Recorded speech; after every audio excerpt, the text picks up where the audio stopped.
So Jason சஞ்சயோட இயக்கத்தில் Sigma அந்த படத்தோடைய ரிலீஸ் டேட் அனௌன்ஸ் பண்ணிட்டாங்க. இல்லை ஏதாவது ஒரு ஸ்பெஷல் பர்மிஷன்னா விஜய் சாரை வந்து ஜேசன் சஞ்சய் சார் மீட் பண்ணுவாரா, அப்படி ஒரு நிகழ்வு நடக்குமா? இல்லை, சிக்மா தொடர்பாக சஞ்சயும் முதலமைச்சர் விஜயும் சந்திப்பதற்கு வாய்ப்பு இல்லை. அப்படியே இருந்தாலும் சஞ்சய் எதுக்கு போகணும்? அந்த படத்தினுடைய தயாரிப்பாளர் தான் போகணும்.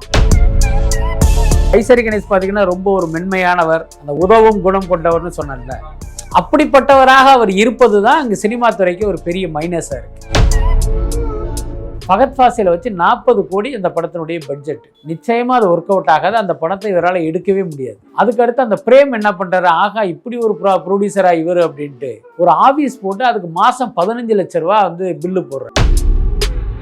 ஷாருக்கிட்ட அவங்க வந்து கேட்குறாங்க, அவர் ஒரு டேட்டு தரேன்னு சொல்லியிருப்பாரு. அதை இவங்க யூஸ் பண்ணாமல் மறுவிப்பு இல்லை சார் இத்தனாம் தேதி கொடுங்கன்னா, இல்லைங்க நான் வேற படத்தை கொடுத்துட்டேன்னு நகர்ந்துருவாரு. அதுக்கப்புறம் பவன் கல்யாண்கிட்ட போயிருக்காங்க. அவர் எதனால் மறுத்தாருன்னு தெரியல. பட் என்னை பொறுத்த வரைக்கும் பவன் கல்யாண் மறுத்தது ஜெயிலர் 2க்கு செய்த மிகப்பெரிய நன்மை. எந்த நியாயமான காரணமும் இல்லாமல் அந்த படம் முடக்கப்பட்டது. ஏன்னா அந்த படத்தில் பார்த்தீங்கன்னா சர்ச்சைக்குரிய வசனமும் கிடையாது, காட்சியும் கிடையாது. இப்போ நீங்கள் இப்படி முடக்கி போட்டு வச்சிருக்கிறத விட ஒரு ஆகப்பெரிய அயோக்கியத்தனம் எதுவுமே கிடையாது. யோசிச்சு பாருங்க, ஒரு சென்சார் வரம்பு மீறி செயல்பட்டு ஒரு 350 கோடியில் எடுத்த படத்தை முடக்கி போட்டிருக்காங்கன்னா, அப்போ இந்த திரையுலகமே கொதித்தல வேணாமா? சென்சார் போர்டு ஆபீஸ்க்கு போய் முற்றுகை போராட்டம் நடத்த வேணாமா? விஜய்க்கு நடந்தது நமக்கு என்ன, அந்த கேவியனுக்கு நடந்தது நமக்கு என்ன அப்படிங்கிற அந்த மனநிலை தானே காரணம். அப்போ இந்த சென்சார் போர்டுக்கு என்ன ஒரு எண்ணம் வரும்? விஜய் படத்தையும் நம்ம போட்டு பார்த்துட்டோம், ஒருத்தனும் கேட்கல, அப்போ எவன் படத்தை வேணாலும் நம்ம என்ன வேணாலும் பண்ணலாங்கிற ஒரு எண்ணம் தானே சென்சார் போர்டுக்கு வரும். ரெட்ரோ மீடியா நேயர்களுக்கு வணக்கம். இந்த ஒரு இன்ட்ரெஸ்டிங்கான கான்வர்சேஷனில் நம்ம கூட மூத்த பத்திரிகையாளர் பிஸ்மி சார் இருக்கார். சார் வணக்கம் சார். வணக்கம், welcome to retro media. Sir Jason சஞ்சயோட இயக்கத்தில் சிக்மா அந்த படத்தோடைய ரிலீஸ் டேட் அனௌன்ஸ் பண்ணிட்டாங்க. இப்போ சோஷியல் மீடியாவில் அதை பார்த்துட்டு எல்லாரும் என்ன கேள்வி கேட்குறாங்கன்னா, இந்த படத்தோடைய சப்போஸ் காலை காட்சி இல்லை ஏதாவது ஒரு ஸ்பெஷல் பர்மிஷன்னா விஜய் சாரை வந்து ஜேசன் சஞ்சய் சார் மீட் பண்ணுவாரா, அப்படி ஒரு நிகழ்வு நடக்குமா? ஏன்னா அதுக்காக தான் எல்லாரும் வெயிட் பண்ணிட்டு இருந்தாங்க. அண்ட் ரீசெண்டாக சமுத்திரகனி சார் கூட ஒரு இடத்துல மேடையில் சொல்லியிருந்தார், அந்த 3 பேர் இல்லாதது எனக்கு கொஞ்சம் மனசு கஷ்டமாக இருந்தது. இதை பற்றி நீங்கள் என்ன சார் நினைக்கிறீங்க? இல்லை, சிக்மா தொடர்பாக சஞ்சயும் முதலமைச்சர் விஜயும் சந்திப்பதற்கு வாய்ப்பு இல்லை. ஏன்னா இப்போ வரைக்கும் பார்த்தீங்கன்னா ஒரு அறிவிப்பே வந்துருச்சு. முன்ன வந்து திமுக ஆட்சி காலத்தில் என்னன்னா ஒவ்வொரு படம் வரும்போதும் நீங்கள் போய் வந்து அவங்ககிட்ட ஒரு பர்மிஷன் கேட்கணும். அதை அவங்க அப்படி பரிசீலனைங்கிற பேரில் கிடப்பில் போட்டுட்டு ரிலீஸுக்கு முதல் நாள் ராத்திரி வந்து அந்த பர்மிஷனை கொடுப்பாங்க. அது அந்த படத்தை ரெட் ஜெயண்ட் வெளியிடுதா, வேற யாரும் வெளியிடுறாங்களான்னு விசாரிச்சுட்டு கொடுப்பாங்க. ஆனால் இப்போ தாவேக ஆட்சிக்கு வந்த பிறகு அப்படியெல்லாம் இல்லை. புதிய படங்கள் எல்லாவற்றுக்குமே கிட்டத்தட்ட ஒரு வாரத்துக்கு 5 காட்சிகள்னு ஒரு அனுமதியை ஜிஓ பாஸ் பண்ணிட்டாங்க. அதனால் நம்ம வந்து முதலமைச்சரை போய் பார்த்து அனுமதி கேட்கணும் அப்படிங்கிற எந்த அவசியமும் இல்லை. அப்படியே இருந்தாலும் சஞ்சய் எதுக்கு போகணும்? அந்த படத்தினுடைய தயாரிப்பாளர் தான் போகணும். அதுவும் முதல்வரை பார்க்க வேண்டிய அவசியம் இல்லை, அந்த துறை சார்ந்த அலுவலர்களை பார்த்தாலே போதுமானது. பட் இந்த பொறுத்த வரைக்கும் அப்படியெல்லாம் நடப்பதற்கு வாய்ப்பு இல்லை. அதுக்கப்புறம் சமுத்திரக்கண்ணி சொன்ன கருத்து என்பது அவருடைய கருத்து, அது ஒரு நியாயமான கருத்தாகவும் எடுத்துக்கலாம். அதே நேரம் ஒரு குடும்பத்தில் அப்பாவுக்கும் மகனுக்கும் மனஸ்தாபம், ஒரு கணவனுக்கும் மனைவிக்கும் மனஸ்தாபம் அப்படின்னா அதற்கு வந்து ஏதோ ஒரு வலுவான ஒரு காரணமும் நியாயமும் இருக்கும். இப்போ ரொம்ப வெளிப்படையாக பேசணும் அப்படின்னா, இப்போ விஜய் அவர்களுக்கும் அவருடைய மனைவிக்கும் உள்ள பிரச்சனையில் நீங்கள் விஜய்கிட்ட போய் கேட்டிங்கன்னா அவருக்கு வந்து அதுக்கு ஒரு நியாயமான காரணம் வச்சுருப்பார். நீங்கள் சங்கீதா கிட்ட போய் கேட்டிங்கன்னா அவங்க ஒரு நியாயமான காரணம் வச்சுருப்பாங்க. அப்போ எது சரி எது தவறு அப்படிங்கிறத நம்ம முடிவு பண்ண முடியாது. ஸோ அதை அவங்க தான் முடிவு பண்ணணும். அதனால் இப்போ சமுத்திரக்கனி ஆசைப்பட்டது வந்து ஒரு ஆரோக்கியமான விஷயமா எடுத்துக்க வேண்டியது. சார், வேல்ஸ் யூனிவர்சிட்டியோட ப்ரொடக்ஷனில் நிறைய படங்கள் பண்ணிக்கிட்டே இருந்தாங்க. பட் எந்த ஒரு படங்களும் அவங்களுக்கு லாபகரமான படமாக அமையல. இருந்தாலும் அவங்க தொடர்ந்து அடுத்தடுத்த படங்கள் பண்ணுறாங்க. இப்போ ஃபகத் ஃபாசில் சாரை வச்சு பிரேமோடைய டைரக்ஷனில் ஒரு படம் ரெடி பண்ணுறாங்க. அந்த படத்தோடைய சப்ஜெக்டே ஒரு 30 40 கோடின்றாங்க. இந்த மாதிரியான ஆர்டிஸ்ட்டை வச்சு அவ்வளோ பெரிய பட்ஜெட்டில் ஒரு படம் பண்ணும்போது அதுக்கான ரிட்டர்ன்ஸ்ன்றது அவங்களுக்கு கிடைக்குமா? அதாவது வேல்ஸை பொறுத்த வரைக்கும், அதாவது ஐசரி கணேசை பொறுத்த வரைக்கும் ரொம்ப ஒரு மென்மையான மனிதர், உதவும் குணம் கொண்டவர். அவருடைய வள்ளல் தனத்தை பற்றி பேசணும்னா நம்ம பேசிக்கிட்டே போகலாம். அவ்வளோ பேருக்கு உதவி பண்ணுகிற ஒருத்தர். எத்தனையோ பேருக்கு இலவசமாக கல்லூரியில் இடம் கொடுக்குறாரு. அது மாதிரி நிறைய உதவிகளை பண்ணுறாரு. அதெல்லாம் மாற்றமே கிடையாது. அதே நேரம் சினிமாங்கிறது வந்து ஒரு தொழில். இது வந்து அடிப்படை வந்து இங்கே இது வணிகம். இங்கே வந்து எந்த சென்டிமெண்ட்டுக்குமே இடம் இருக்கக்கூடாது. ஸோ அப்படிப்பட்டவர்களால் மட்டும்தான் சினிமாவில் ஜெயிக்க முடியும். நான் ஏற்கனவே சொன்ன மாதிரி ஐசரி கணேஷ் பார்த்திங்கன்னா ரொம்ப ஒரு மென்மையானவர், அந்த உதவும் குணம் கொண்டவர்னு சொன்னல, அப்படிப்பட்டவராக அவர் இருப்பது தான் அங்கே சினிமா துறைக்கு ஒரு பெரிய மைனஸாக இருக்குது. இப்போ ஒரு ப்ராஜெக்ட் வருது அப்படின்னா இந்த ப்ராஜெக்ட் நமக்கு லாபம் தருமா நஷ்டம் தருமா, இந்த ப்ராஜெக்டில் நம்ம முதலீடு பண்ணுறது சரியா தப்பா, நம்ம முதலீடு பண்ணுறதுக்கான ரிட்டர்ன்ஸை எடுக்க முடியுமா முடியாதாங்கிற இந்த கணக்கின் அடிப்படையில் தான் நீங்கள் ஒரு ப்ராஜெக்டை பண்ணணும். ஆனால் இவரை பொறுத்த வரைக்கும் என்னென்னா, இந்த படத்தினுடைய ஹீரோ நல்ல தம்பியாக இருக்காரு, என்ன இவர் ரொம்ப சாஃப்டாக பழகுறாரு, நமக்கு ரொம்ப மரியாதை கொடுக்குறாரு, இவரை வச்சு ஒரு 3 படம் பண்ணா என்ன, இப்படி யோசிக்கிறது இருக்குல்ல, அது வந்து பார்த்தீங்கன்னா அது ஒரு எமோஷ்னலான ஒரு பைண்டிங். அது அப்படியெல்லாம் இருக்கக்கூடாது. இப்போ உதாரணத்துக்கு தனுஷ் வந்து மார்க்கெட்டில் வந்து ஒரு 35 கோடி ரூபா சம்பளம் வாங்குற ஒரு நடிகர். அந்த கட்டத்தில் தான் இவர் தனுஷை போய் கமிட் பண்ணுறாரு. கமிட் பண்ணவர் என்ன பண்ணார் அப்படின்னா 3 படத்துக்கு கமிட் பண்ணுறாரு. ஓகே, அப்போ 3 படத்துக்கு கமிட் பண்ண நீங்கள் 35 சம்பளத்துக்கு தானே கமிட் பண்ணணும். ஆனால் இவர் என்னன்னு கேட்டிங்கன்னா அவருக்கு 60 கோடி ரூபா சம்பளத்துக்கு கமிட் பண்ணுறாரு. என்ன காரணம் அப்படின்னா, இவர் கமிட் பண்ணுற நேரத்தில் தனுஷ் என்ன சொல்கிறேன்னா, சார் நான் இது முடிச்சுட்டு வரதுக்கு 2 வருஷம் ஆகும், அப்போ வந்து எனக்கு இவ்வளோ ரூபா சம்பளமாக இருக்கும், அந்த சம்பளத்தை நீங்கள் தரதா இருந்தால் நான் நடிக்கிறேங்கிறாரு. அதுக்கு என்ன தம்பி வாங்கிக்கங்களேன் அப்படின்ட்டு இவர் 60 × 180 கோடி, அதுக்கப்புறம் கொஞ்சம் குறைச்சா 58 கோடிக்கு பண்ணாருன்னு வச்சுங்களேன். அப்போ இந்த மாதிரி நீங்கள் அள்ளி கொடுக்கும்போது என்னாகும் அப்படின்னா, அந்த ப்ராஜெக்ட் வந்து உங்களுக்கு லாபத்தை கொடுக்காது. அதுக்கப்புறம் இப்போ நீங்கள் சொன்ன இந்த ஃபகத் ஃபாசில் ப்ராஜெக்ட், அந்த பிரேம்னு ஒரு இயக்குனர் தான் பண்ணுறாரு. அந்த கதையை கேட்கும் போதே இவர் பயங்கரமாக புலகாங்கிதப்பட்டு திடீர்னு பார்த்தீங்கன்னா ஒரு செயின், ஒரு 10 சவரனுக்கு என்னமோ ஒரு செயின் எல்லாம் போட்டு தன்னுடைய மகிழ்ச்சியை தெரிவித்து அந்த டைரக்டரை பயங்கரமாக அப்ரிஷியேட் பண்ணியிருக்காரு. ஓகே, அதுக்கப்புறம் பார்த்தீங்கன்னா அவருக்கு எடுத்துகிட்டு வர்ற பட்ஜெட் இருக்குல்ல, அது கண்டிப்பாக பார்த்தீங்கன்னா உங்களுக்கு ஒர்க் அவுட் ஆகாது. ஃபகத் ஃபாசிலை வச்சு 40 கோடி அந்த படத்தினுடைய பட்ஜெட்டு, நிச்சயமாக அது ஒர்க் அவுட் ஆகாது. அந்த படத்தை இவரால் எடுக்கவே முடியாது. அதுக்கடுத்து அந்த பிரேம் என்ன பண்ணுறாரு, ஆகா இப்படி ஒரு ப்ரொடியூசராக இவர் அப்படின்ட்டு ஒரு ஆஃபீஸ் போட்டு அதுக்கு மாதம் 15 லட்ச ரூபா வந்து பில்லு போடுறாரு. ஆஃபீஸ் செலவு 15 லட்சம். அப்போ யோசிச்சு பாருங்க, ஒரு வருஷம் போட்டால் 1,80,00,000 என்ன. ஸோ இந்த மாதிரி நீங்கள் செலவு பண்ணும்போது என்னன்னு கேட்டால் இதெல்லாம் எங்கிருந்து நீங்கள் எடுக்க முடியும்? இந்த படத்தை வியாபாரம் பண்ணி தானே எடுக்க முடியும். ஆனால் இந்த படத்துக்கு அப்படி ஒரு பிஸ்னஸ் வேல்யூ இல்லைங்கும் போது ஆட்டோமேட்டிக்காக உங்களுக்கு நஷ்டமாயிடும். ஸோ இப்படி ஒரு சிக்கல் வந்து ஐசரி கணேஷ்க்கு இருக்குது. ஆனால் என்னென்னா இவ்வளவு அனுபவத்துக்கு கிட்டத்தட்ட எனக்கு தெரிஞ்சு பார்த்தீங்கன்னா ஒரு 200 கோடிக்கு மேலே அவருக்கு நஷ்டமாயிருக்கு. அவர் எடுத்த படங்கள் எல்லாம் ஆமாம் ஒவ்வொரு படமே அவருக்கு வந்து ஒரு பெரிய நஷ்டத்தை கொடுத்துருக்கு. ஆனால் இன்னமும் பார்த்தீங்கன்னா அவர் தன்னுடைய ரூட்டை மாற்றிக்கல. ஸோ அதை வந்து கொஞ்சம் அவர் ரியலைஸ் பண்ண ஆரம்பித்தார் அப்படின்னா ஒரு வெற்றி பட தயாரிப்பாளராக மாறலாம், இல்லைன்னா கஷ்டம்தான். சார் எச் வினோத் சார் ரீசெண்டாக போயிட்டு இருந்தார் நடந்து, அப்போ அவர்கிட்ட கேட்குறாங்க சார் ஜனநாயகன் எப்போ வருது, அப்போ அவர் சொல்கிறாரு வரும்போது வரும்பா அப்படின்னு. அது பார்க்கும்போது ஒரு பக்கம் கஷ்டமாகவும் அவர் ரொம்ப விரக்தியில் இருக்காரோ அப்படின்ற ஒரு எண்ணமும் நமக்கு வருது சார். நீங்கள் அதை எப்படி சார் பார்க்குறீங்க? நல்ல வேலை வரும்போது வரும்னு சொன்னார். கேள்வி கேட்டவன்ட்டே எப்பப்பா வரும்னு திருப்பி கேட்காம இந்த மாதிரி சொன்னார் பாருங்க. ஆக்சுவலி பார்த்தீங்கன்னா உண்மைதான். அது ஒரு விரக்தியின் வெளிப்பாடாக கூட நம்ம எடுத்துக்கலாம். என்னன்னா எந்த நியாயமான காரணமும் இல்லாமல் அந்த படம் முடக்கப்பட்டிருக்கு. ஏன்னா அந்த படத்தில் பார்த்தீங்கன்னா சர்ச்சைக்குரிய வசனமும் கிடையாது, காட்சியும் கிடையாது. அப்போ நீங்கள் இப்படி முடக்கி போட்டு வச்சிருக்கிறத விட ஒரு ஆகப்பெரிய அயோக்கியத்தனம் எதுவுமே கிடையாது. ஆனால் இதை தட்டி கேட்க வேண்டிய தமிழ் திரையுலகம் அப்படி வாயை மூடிக்கிட்டு ஒரு அடிமைத்தனத்தோடு உட்காந்துருக்காங்க.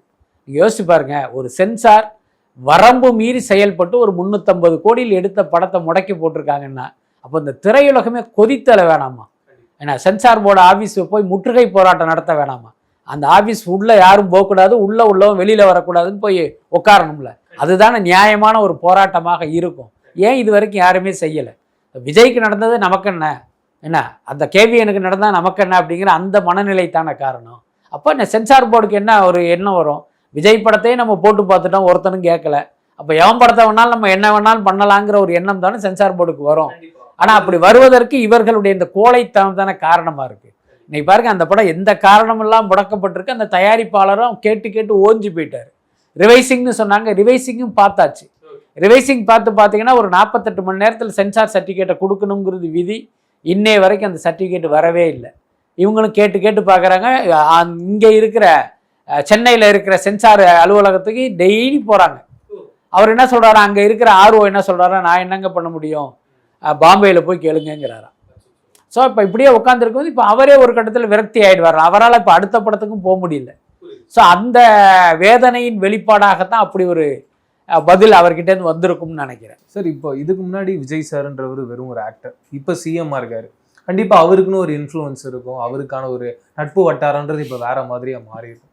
அதை வச்சு இந்த படத்தை ரிலீஸ் பண்ண முடியாதா? விஜய் சார் எதுவும் ஸ்டெப் எடுக்க மாட்டாருன்னு ஒரு கேள்வி இருக்கும்ல சார் மக்கள் பக்கத்துல இருந்து. இதை நீங்க எப்படி சார் பண்றீங்க? இல்ல நான் என்ன முதல்வர் விஜய்க்கு மட்டும்தான் செல்வாக்கா, நடிகர் விஜய்க்கு செல்வாக்கு இல்லையா? அதுவும் இருக்கு சார். அது அதாவது முதல்வர் விஜய்க்கு வந்து இந்தியாவில் தான் செல்வாக்கு, ஆனா நடிகர் விஜய்க்கு உலகம் முழுக்கவே செல்வாக்கு.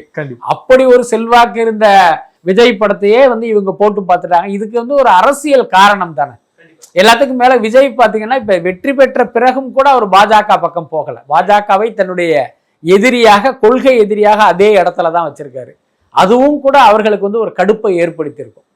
அதுக்கு அடுத்து விஜய் ஆரம்பத்திலிருந்து என்னன்னா, இது நம்ம பிரச்சனை, இதை வந்து நம்ம ஒரு மக்கள் பிரச்சனையா மாத்த வேணாம், மக்கள்கிட்ட இதை எடுத்துட்டு போவேணாங்கிறதுனால அவர் வந்து இது குறித்தெல்லாம் பேசாம இருக்காரு, முயற்சி பண்ணாம இருக்காரு. ஆனாலும் அது வந்து ஒரு சரியான விஷயம் இல்லை. எல்லாத்துக்கும் மேல பாத்தீங்கன்னா இத்தனைக்கு பிறகும் சென்சார் போர்டு இப்படி நடக்குதுங்கிறது ஒரு மிகப்பெரிய சட்டவிரோதம். மீண்டும் வந்து இவங்க நீதிமன்றத்துக்கு போகணும். என்ன கேட்டா சென்சார் போர்டிடம் ஒரு 500 கோடி ரூபாய் நஷ்ட ஈடு கேட்கணும். ஸோ அப்படி பண்ணுனாதான் இவங்கெல்லாம் திருந்துவாங்க. ஒரு பயம் ஏற்படும். ஆமா, கண்டிப்பாக. ஏன்னா நீங்க ஒரு அதிகாரத்துல இருக்கோங்கிறதுனால யாரை வேணாலும் காலி பண்ணிடலாம்னா என்ன அர்த்தம்? இப்ப ஒரு கேவிஎன் ப்ரொடக்ஷன்ஸ் எடுத்துங்க. இப்படி ஒரு நிறுவனத்தை கட்டி எழுப்புவதற்கு அவருக்கு எத்தனை வருட உழைப்பு தேவைப்பட்டிருக்கும், என்ன எத்தனை வருடம் உழைத்து எப்படியெல்லாம் கஷ்டப்பட்டு என்னென்ன தொழில்கள்லாம் செய்து வந்து அவர் இப்படி ஒரு நிறுவனத்தை கட்டி அமைச்சிருப்பாரு. அந்த இதை வந்து ஜஸ்ட் லைக் தட்டுன்னு நீங்க ஒரு 500 கோடி ரூபாய் முடக்கி போடுறீங்க அப்படின்னா அப்ப அவருடைய நிலைமை என்ன? எல்லாத்துக்கும் மேல இன்றைக்கு படம் எடுப்பவர்கள் வீட்டில் அடுக்கி வச்சிருக்கிற பணத்தை எடுத்தாந்து பண்றது இல்லை. எப்பயுமே ஃபைனான்ஸ் வாங்குவாங்க, அதுக்கு ஒரு வட்டின்னு ஒன்று இருக்கும். அப்ப யோசிச்சு பாருங்க, ஒரு 350-400 கோடியில எடுத்த ஒரு படத்தை நீங்க பாட்டுக்கு ஒரு 1.5 வருஷம் 1 வருஷம் முடக்கி போட்டா என்ன ஆகும்னு யோசிச்சு பாருங்க. அப்ப இது குறித்து கண்டிப்பாக சட்ட ரீதியாக அவர்களை தண்டிக்கணும். இல்லைன்னா குறைந்தபட்சம் அப்படி தண்டிப்பதற்கு ஒரு முயற்சி செய்யணும். அப்பதான் அவங்களுக்கு ஒரு பயம் இருக்கும். ஜெயிலர் 2 சார், இந்த படத்துல ஃபர்ஸ்ட் ஆஃப் ஆல் கேமியோவில் SRK நடிக்கிறதா இருந்ததுன்றது சொல்லியிருந்தீங்க. அதுக்கப்புறம் பவன் கல்யாண் நடிக்க போறான்னு சொல்லியிருந்தீங்க. இப்போ ஹிருத்திக் ரோஷன் நடிக்க போறான்னு சொல்றீங்க. ஏன் இந்த மாறுதல் நடந்துகிட்டே இருக்கு? என்ன காரணம்? அதாவது என்னன்னா, முதல்ல இவங்க கேட்டுட்டு நடிக்க ஒத்துக்கிட்டு இருப்பாங்க. அதுக்கப்புறம் அவங்களுடைய கேரக்டர் கேட்கும் போது அது ஒரு பெருசா இம்ப்ரெசிவா இருந்திருக்காது. இப்ப நமக்கு இருக்கிற இந்த மார்க்கெட்டை நம்ம எதுக்கு கெடுத்துக்குவானே அப்படின்னு கூட நினைச்சிருக்கலாம். அப்படி இல்லைன்னா ஒருவேளை டேட்ஸ் இஷ்யூ இருப்பதற்கு வாய்ப்பு இருக்கு. அன்னைக்கு ஜெயிலர் 2 பார்த்தீங்கன்னா ஆரம்பத்திலிருந்தே அவங்க சொன்ன காலகட்டம் வேற, இன்னும் கூட படப்பிடிப்பு முடியவே இல்லை. அப்போ ஏதோ ஒரு காரணத்தினால் ஷூட்டிங் இழுத்துக்கிட்டே போகும்போது இப்போ நீங்கள் மறுபடியும் இப்போ ஷாருக் கிட்ட அவங்க வந்து கேட்குறாங்க, அவர் ஒரு டேட்டு தரேன்னு சொல்லியிருப்பாரு. அதை இவங்க யூஸ் பண்ணாமல் மறுபடியும் இப்போ இல்லை சார் இத்தனாம் தேதி கொடுங்கன்னா, இல்லைங்க நான் வேற படத்தை கொடுத்துட்டேன்னு நகர்ந்துருவார். அதுக்கப்புறம் பவன் கல்யாண்கிட்ட போயிருக்காங்க, அவர் எதனால் மறுத்தாருன்னு தெரியல. பட் என்னை பொறுத்த வரைக்கும் பவன் கல்யாண் மறுத்தது ஜெயிலர் 2க்கு செய்த மிகப்பெரிய நன்மை. ஏன்னா பவன் கல்யாண் இருக்கிறதுனால அந்த படம் கண்டிப்பாக ஓட போறது இல்லை. தாம்பரம் தான்னா பவன் கல்யாணம் யாருக்கும் தெரியவும் தெரியாது. அதே மாதிரி தான் ஹிருத்திக் ரோஷனும் கூட. ஹிருத்திக் ரோஷன் ஹிந்தியில் முன்னணி ஹீரோவாக இருந்தாலும் தமிழ்நாட்டு மக்களுக்கு அவர் ஒரு பெரிய பரிச்சயம் இல்லை. இப்போ ஒரு மல்டிப்ளெக்ஸ் ஆடியன்ஸுக்கு வேணால் ஹிருத்திக் தெரியும். நீங்கள் நார்மலாக ஒரு சிங்கிள் தியேட்டரில் படம் பார்க்குற ஒரு பாமர ரசிகனுக்கு அவர் யாருன்னே தெரியாது. எல்லாத்துக்கும் மேலே அந்த கதைக்கு இவர்கள் தேவையாகிறது தானே முக்கியம். ஆனால் இப்போ கூலி படத்திலே அமீர் கான் நடித்தார், அதனால என்ன நன்மை விளைஞ்சிருச்சு? படமே சரியில்லை, அதில் அமீர் கான் இருந்தது கூட யாருடைய கவனத்துக்கும் போகலை. அதனால என்னை பொறுத்த வரைக்கும் கதைக்கு தான் ஆர்டிஸ்ட். ரஜினி சார் ஃபர்ஸ்ட் வந்து இந்த தலைவர் 173 அப்படின்ற ப்ராஜெக்ட்ல சிபி சக்கரவர்த்தி இயக்குனராக இருந்தார். இப்போ அஸ்வத்ன்றாங்க. அதுக்கு முன்னாடி சுந்தர் சி சார் இருந்தார். இப்படி மாறிக்கிட்டே இருக்கு. கடைசி வரைக்கும் இப்போ வரைக்கும் இவர் தான் டேரக்டர்ன்றது அஃபீஷியல் அனௌன்ஸ்மெண்ட்டாக இன்னும் மாறாமையே இருக்கு. என்ன யோசிச்சிருக்காங்க? சிபி தான் டேரக்டரா இல்லை அஸ்வத் மாரிமுத்தா? ஆனால் இப்போதைக்கு உள்ளதுபடி அஸ்வத் மாரிமுத்தா கன்ஃபார்ம் பண்ணிட்டாங்க, அதில் மாற்றம் இல்லை. பட் அதே நேரம் அவர் கொஞ்சம் அந்த ஸ்கிரிப்டை ஃபைனல் பண்ணுறதுக்கு கொஞ்சம் அவகாசம் கேட்டிருக்காரு. சரி, அதனால அவர் தான் அந்த படத்தை எடுக்க போறாரு. அநேகமாக இந்த மாச கடைசின்னு சொன்னாங்க. எனக்கு தெரிஞ்சு பார்த்தீங்கன்னா ஜூன் முதல் வாரத்தில் அந்த படத்தினுடைய படப்பிடிப்பு துவங்க வாய்ப்பு இருக்கு. இன்னொன்று பார்த்தீங்கன்னா இந்த முதல் ஷெடியூல்ன்றதுல ஒரு பெரிய அளவுக்கு செட் ஒர்க்லாம் கிடையாது. அதனால என்னன்னா சீக்கிரமே அதற்கான ஒரு அறிவிப்பு வரும். சிபி சக்கரவர்த்தியை பொறுத்த வரைக்கும் ரஜினிக்கு ஃபுல் கதையும் சொல்லிட்டாரு. இவருக்கு திடீர்னு துரந்தர் 2 படத்தினுடைய வெற்றியை பார்த்த பிறகு இவருக்கு இப்படி ஒரு ஸ்பை த்ரில்லராக அதை மாற்றுங்க அப்படின்னு சொன்னது தான் இந்த பிரச்சனைக்கே காரணம். அவர் என்னன்னு கேட்டால், இல்லை சார் இதை ஃபுல்லாக ஸ்கிரிப்டே நம்ம லாக் பண்ணிட்டோம், இதை இன்னுமே உருவணும்னா அந்த செங்கலை உருவன கதையாயிடுன்னு அவர் தயங்கினார். அந்த கேப்பில் தான் இவர்கிட்ட போனது. அதனால் அவர் என்ன பண்ண போகிறாருங்கிறது தெரியல. சில நாட்களுக்கு முன்பு நம்ம ஒரு கிராஸ் செக் பண்ணும்போது அந்த சோர்ஸோடு பேசும்போது இன்னமும் கூட சிபி சக்கரவர்த்திகிட்ட நீங்கள் இந்த படத்தோட டைரக்டர் இல்லைங்கிறத கன்வே பண்ணாமே வச்சுருக்காங்க. அவர் என்னன்னா நம்ம தான் ரஜினி படத்தை பண்ண போகிறோன்னா அந்த ஸ்கிரிப்டில் ஒர்க் பண்ணிகிட்டு இருக்காருங்கிற ஒரு தகவல் சொன்னாங்க. இது எல்லாத்துக்கும் காரணம் ரஜினிக்கு ஏற்பட்ட குழப்பம் தான். இப்போ ஜெயிலர் நடித்தோம், அடுத்து சிபி படம் நடித்தோம், அடுத்து நெல்சன் படம் நடித்தோன்னு போகாமல் இவர் அந்த துரந்தருடைய வெற்றி வந்து அவர் பயங்கரமாக டிஸ்டர்ப் பண்ணிடுச்சு. நம்மளும் வந்து ஒரு 1000 கோடிக்கு படம் கொடுக்கணுங்கிறதுனால போட்டு ஒரு பயங்கரமாக குழப்பிக்கிட்டு இருக்காரு. இப்போ சொல்கிறேன் சார், எக்ஸாம்பிள் அஸ்வத் சார் பண்ணுறது ஒரு ஸ்பை த்ரில்லராக இருந்தாலும் கூட ரஜினி சார் வச்சு எப்படி சார் பண்ண முடியும்? அது ஒரு கேள்வி வரும் சார். அதாவது சிபி சக்கரவர்த்தி இவருக்கு பண்ணுவதாக இருந்த கதையே ஸ்பை த்ரில்லர் தான். ஓ அப்படின்னு. ஆனால் என்னன்னா அது வந்து ஒரு ஃபேமிலி ஓரியன்டான ஒரு சப்ஜெக்ட். அது ஓகே, ஒரு குடும்பம், அந்த குடும்பத்தில் ஒரு தலைவன் இருப்பான், ஒரு அமைதியான குடும்பம். ஸோ இப்படி தான் ஃபுல் கதையும் போகும். ஓகே, அந்த டுவர்ட்ஸ் கிளைமாக்ஸில் தான் இவர் சாதாரண குடும்பத் தலைவன் இல்லையா, இவர் வந்து ஒரு ரா ஏஜென்ட் மாதிரி ஒரு ஸ்பை இவர் அப்படின்ட்டு கதை வந்து அப்படி டேர்ன் ஆகும். ரஜினி என்ன பண்ணிட்டார் அப்படின்னா, ஏன் இதை நம்ம ஒரு ஃபேமிலி ஓரியன்டான கதையாக இருக்கணும், அந்த துரந்தர் 2 மாதிரி இந்த ஓப்பனிங்ல இருந்தே நம்ம வந்து ஒரு ஸ்பையாக கொண்டு வந்துட்டா என்ன அப்படிங்கும்போது சிபி வந்து கொஞ்சம் மலைச்சிட்டார். இப்போ நீங்கள் முதல்ல இருந்து ஆரம்பிக்கணும். அது வந்து அவர் ஒரு அவகாசம் கேட்டதை வந்து ரஜினி ரசிக்கலை. அதுக்கப்புறம் இன்னொரு காரணம் என்ன சொல்கிறாங்க, சிபி வந்து ஒரு லைனாக சொல்லும் போது சூப்பராக இருந்துச்சு, ஒரு சீன் பை சீன் ஸ்கிரிப்டாக சொல்லும் போது அது ரஜினிக்கு திருப்தி இல்லைங்கிற மாதிரி நிறைய காரணங்கள் சொல்கிறாங்க. பட் என்ன இருந்தாலும் நம்ம கேள்விப்பட்டது ரஜினிக்கு அந்த துரந்தர் வியாதின்னு கூட சொல்லலாம். பிரதீப் ரங்கநாதனுடைய ப்ரொடக்ஷனில் மமிதா பைஜு லீடாக நடிக்க போகிறாங்க, அதில் அஸ்வத் ஹீரோவாக நடிக்க போகிறாருன்னு ஒரு நியூஸ் சார். இப்படி ஒரு ப்ராஜெக்ட் ரெடி ஆகுதுங்களா சார்? இல்லை, அப்படி ஒரு ப்ராஜெக்ட் வருது உண்மைதான். ஆனால் அதில் அஸ்வத் வந்து ஹீரோங்கிறது ஒரு தவறான தகவல். நம்ம கேள்விப்பட்டது என்னன்னா, அதில் ஒரு கேமியோ தான் அஸ்வத் பண்ணுறாரு, ஒரு எக்ஸ்டெண்டட் கேமியோன்னு வச்சுக்கலாம். மற்றபடி இவங்களுக்கு ஜோடி 2 பேருக்கு டூயட் இருக்குது அப்படிங்கிற அந்த மாதிரியெல்லாம் நம்ம கற்பனை பண்ணிக்க வேண்டிய அவசியம் இல்லை. எல்லாத்துக்கும் மேலே அந்த படத்தில் ஹீரோன்னு ஒரு கேரக்டரே கிடையாது. ஆமாம், ஃபீமேல் சென்ட்ரிக் படம். முழுக்க முழுக்க மமிதா பைஜுடைய சாகசம் தான் படம்.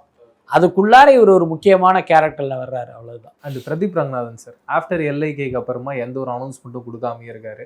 அந்த ஒரு எல்ஐகேவுடைய சர்க்கிள் அவருடைய வாழ்க்கையில் பெரிய அளவு டிஸ்டர்ப் பண்ணியிருக்குங்களா? இல்லை, அப்படி சொல்ல முடியாது. நீங்கள் எப்பயுமே பார்த்தீங்கன்னா ஒரு தொடர் வெற்றி கொடுத்து வந்து ஒரு இடத்துல வந்த பிறகு நீங்கள் ஒரு ஃப்ளாப் 2 ஃப்ளாப்லாம் அவங்களை ஒன்றும் பண்ணாது. எனக்கு பிரதீப் ரங்கநாதனை பொறுத்த வரைக்கும் இந்த படத்தினுடைய தோல்வினால் அவருக்கு மார்க்கெட் போச்சு, அவருடைய சம்பளம் குறையும் அப்படின்லாம் நம்ம நினைக்க வேண்டிய அவசியமே இல்லை. இன்றைக்கும் அவர் கேட்குற சம்பளத்தை கொடுத்து அவரை கமிட் பண்ணுவதற்கு தயாரிப்பாளர் கூட்டம் தயாராக தான் இருக்காங்க. எல்லாத்துக்கும் மேலே ஆடியன்ஸும் தயாராக இருக்காங்க. ரீசெண்டாக பிளாஸ்ட் அப்படின்ற படம் வந்துருந்து சார், மக்கள் மத்தியில் ஒரு நல்ல ரெஸ்பான்ஸ் ஒன்று கிடச்சிருக்கு. ரீசெண்டாகவே தமிழ் சினிமாவுடைய போக்கு மாறி இருக்கும் அப்படின்ற ஒரு எண்ணம் வருது சார். ஏன்னா சின்ன பட்ஜெட்டில் எடுக்கிற படங்கள் எல்லாமே ஒரு 100 crore 50 crore அளவுக்கு ரீச் ஆகுது. பட் அப்படியே ஆப்போசிட்டில் பார்த்தோம்னா பெரிய ஹீரோக்கள் பண்ணுற படங்கள் ஏதாவது ஒரு சில படங்கள் தான் பாக்ஸ் ஆஃபீஸில் பெரிய நம்பர்ஸ் வருது. இது இண்டஸ்ட்ரிக்கு எந்த அளவுக்கு ஒரு நல்ல எதிர்காலத்தை கொண்டு வரும் நீங்கள் நினைக்கிறீங்க? அது எப்பயுமே பார்த்தீங்கன்னா சின்ன படங்களுடைய வெற்றி தான் இண்டஸ்ட்ரிக்கு தேவையானது. ஏன்னா அது ரொம்ப ரொம்ப முக்கியமானது. பெரிய படங்களுடைய வெற்றியால் பலனடைபவர்கள் யார் அப்படின்னா அந்த ஹீரோ, அந்த டைரக்டர், ப்ரொடியூசர். ரொம்ப வெளிப்படையாக சொல்லணும்னா ஹீரோ மட்டும்தான். ஏன்னா அந்த படம் ஜெயிக்கும் போது பார்த்தீங்கன்னா அதனுடைய எல்லா பலனுமே அவருக்கு மட்டும்தான் போகும். அடுத்து ஒரு படத்தில் கமிட் ஆனாருன்னா இந்த வெற்றியை வச்சு அவர் ஒரு 20-25 கோடி சம்பளத்தை அவர் ஏற்றிடுவார். அப்போ அவருக்கு தான் அது பிரயோஜனமாக இருக்குமே தவிர மற்றவர்களுக்கு இருக்காது. அதே மாதிரி ஒரு பெரிய ஹீரோவை வச்சு ஒரு தயாரிப்பாளர் படம் பண்ணுறாரு. இப்போ ஜனநாயகனே வச்சுக்கோமே, ஒரு 350-400 கோடியில் படம் எடுக்கிறார் அப்படின்னா நான் ஏற்கனவே சொன்ன மாதிரி கடன் வாங்கி அந்த படத்தை எடுப்பாங்க. அதில் அவருக்கு ஒரு பெரிய லாபம் கிடைச்சாலும் என்ன ஆகுன்னா கடைசியில் வட்டியாக கொடுத்துட்டு அவர் கையில் நிற்கிற பணத்தை எண்ணி பார்த்தீங்கன்னா டீ குடிக்கிற காசு தான் நிற்கும். அப்போ நீங்கள் இவ்வளோ பெரிய படம் எடுத்தும் யாருக்குடா பிரயோஜனம்னா ஃபைனான்சியருக்கு தான் பிரயோஜனம். அப்போ அதனால என்ன லாபம் இருக்குது? ஆனால் ஒரு சின்ன படத்தை பொறுத்த வரைக்கும் ஒரு காம்பேக்டான பட்ஜெட்டில் எடுக்கும் போது அந்த படம் வெற்றி அடையும் போது எல்லாருக்குமே ஒரு பெரிய வருமானம் கிடைக்கும். இப்போ உதாரணத்துக்கு ஜனநாயகன் மாதிரி ஒரு படம் அப்படின்னா அந்த படத்தை ஒரு சிறு விநியோகஸ்தர் கூட வாங்க மாட்டாங்க, வாங்க முடியாது. ஒரு பிளாஸ்ட் மாதிரி ஒரு சின்ன படம் அப்படின்னா அதை ஒரு சின்ன சின்ன விநியோகஸ்தர்கள் வாங்குவாங்க. இப்போ அவர்களுக்கே ஒரு பெரிய லாபம் கிடைக்கும். அந்த மாதிரி பார்த்தீங்கன்னா ஒரு சின்ன படங்களுடைய வெற்றி தான் எப்பயுமே ஆரோக்கியமானது. இப்போ நீங்கள் சொன்ன மாதிரி பெரிய படங்கள் தோல்வி அடையுது, சின்ன படங்கள் தொடர்ந்து வெற்றி பெறுதுன்னா என்ன காரணம் அப்படின்னா அதில் இமேஜ் இல்லாதவர்கள் இருப்பது தான். இப்போ ஒரு பெரிய ஹீரோ வச்சு எடுக்கும் போது இப்போ அவங்களுடைய இமேஜ் பில்டப்புக்கு நிறைய நீங்கள் செலவு பண்ணணும். அந்த கதையை வந்து அந்த பக்கம் இழுத்துட்டு போகும். இப்போ ஒரு பெரிய ஹீரோ அறிமுகம் அப்படின்னு போட்டால் அப்புறம் படத்தில் ஒரு பாட்டோ ஃபைட்டோ வருதுன்னா அதுக்கு சம்மந்தம் இல்லாமல் ஒரு லீட் சீனு அப்படின்னு அந்த ஸ்கிரிப்டை எங்கேயும் இழுத்துட்டு போகும். இப்போ நீங்கள் பிளாஸ்ட்டில் பார்த்தீங்கன்னா அந்த மாதிரி எதுவுமே இருக்காது. கதைக்கு என்னவோ அது மட்டும்தான் இருக்கும். இதுதான் வந்து மக்களுக்கு ஒரு பிடித்தமானதாக இருக்குது. அதனால தான் அந்த படங்கள் வந்து அதிகமாக வெற்றி அடையுது. நிறைய இன்ட்ரெஸ்டிங்கான விஷயம் பேசுவோம். மீண்டும் சந்திப்போம். நன்றி சார். நன்றி.